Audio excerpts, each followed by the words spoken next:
Another day, another story. I asked my criminal law professor if a client ever scared him. His story haunts me to this day. I get chills when I think about it. I changed certain details to make it harder to Google this case. I was able to find it when he initially told me this story, but there's more truth in this than you want there to be. I had a fantastic law school professor who was always exceptionally good to me. I was a bit of an oddball and he took me under his wing. His wife Mary would come to school every Friday and the three of us would have lunch together. We got pretty close, and I noticed he was very protective of her. My professor had been a public defense attorney for 20 years before he went into academia. He had a very good attitude about former clients and even visited a few in prison, including a few folks on death row. He said you learn pretty quickly that most people are indeed guilty, but you also learn to separate clients from their crimes. Almost all of his homicide cases were gang-related, and he was a pretty big believer that most gang violence is done under duress. He was also a really big advocate for shorter sentences for minors and better rehabilitation programs. He said even folks who committed really heinous crimes and deserved life in prison would still have their humanity and tended to be easy to work with. My point is that although he was very realistic about how most folks are guilty, he wasn't bitter. Once when I was doing research for him we had some free time. He always spoke so highly of his clients, so I finally asked if he ever encountered an actual psychopath or someone who scared him. This was his story. For folks who don't know, public defenders don't have total control over their caseload. They develop a certain expertise, but a lot of them get assigned the cases they're assigned.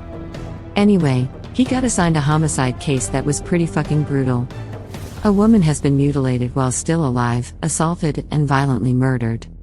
The photos were so bad that my professor got a little sick when he saw them.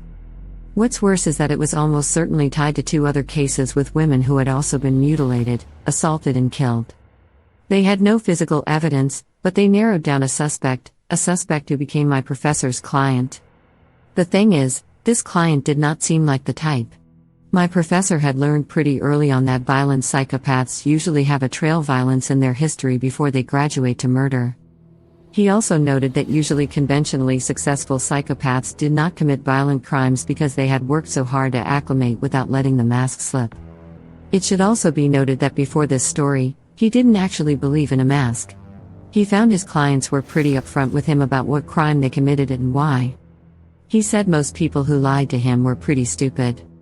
This guy was physically small, and had a wife and kids. He wasn't wealthy, but he did have a good job and friends. He was exceedingly polite in their meetings and oddly soft-spoken. He also talked about how much he loved his daughters and was a feminist. This guy was adamant that he was innocent. My professor kind of shrugged it off.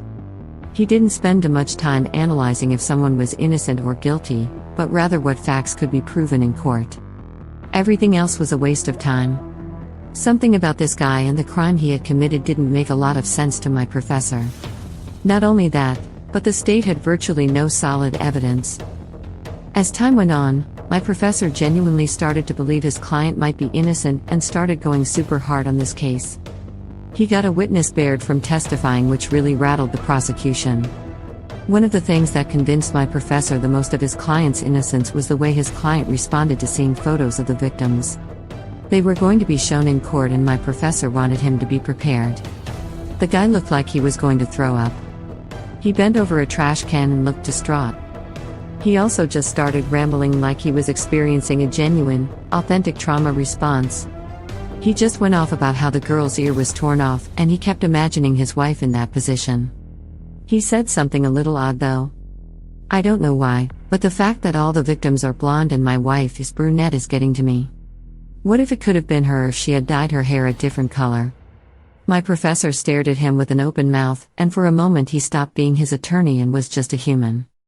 My wife Mary is a Latina woman and I had the same thought when I saw these photos. Like, maybe it would have been her with just a twist of fate. He sincerely believed right then and there that his client was innocent. He had such a real, raw response. Things changed when they were very close to the end of the trial. In a very rare move for a violent crime, the prosecutor actually realized she was likely to lose and offered a deal. Not a very good one, but attorneys have an obligation to tell their clients of any deal on the table. My professor's client got very annoyed at this and kept announcing he was innocent. My professor actually still believed him at this point, but wanted to walk him through the options to be thorough. Suddenly, the client's demeanor changed. His hands started shaking as he looked at the table and mumbled about how that prosecutor cunt was just doing this to mess with him. My professor was kind of taken aback because his client had been so respectful to everyone at that point, including folks on the opposing side. He understood the stress his client was under and tried to calm him down, assuring him that he had worked with that prosecutor a lot and she generally was fair. She might actually be worried that the sentencing would be too harsh in case they did lose this case. This was objectively a way to lower potential jail time. His client looked up at him then with a face that almost knocked my professor over.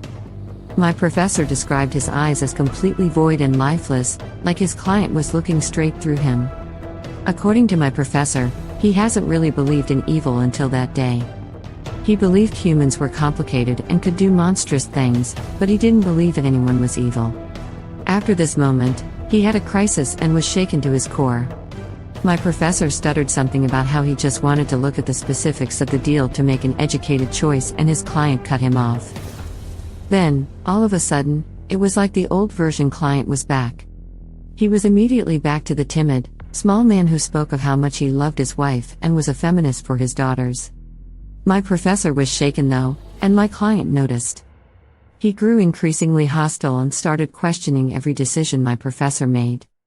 My professor even considered asking to get off the case because it's hard when a client has turned like that, but he worried a judge would never allow a withdrawal this late in the trial. Well, my professor's client got off. Of course he did. Apart from a very questionable witness, they really didn't have enough evidence to reach beyond reasonable doubt. Thanks to my professor doing a kick-ass job. My professor tried to shake his client's hand in the end, and his client just stared coldly at him and then smiled slightly.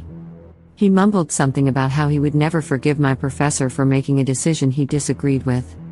2 months later, another murder occurred that fit the pattern of the previous attacks. The woman who was murdered was a Latina woman also named Mary. Thanks for watching.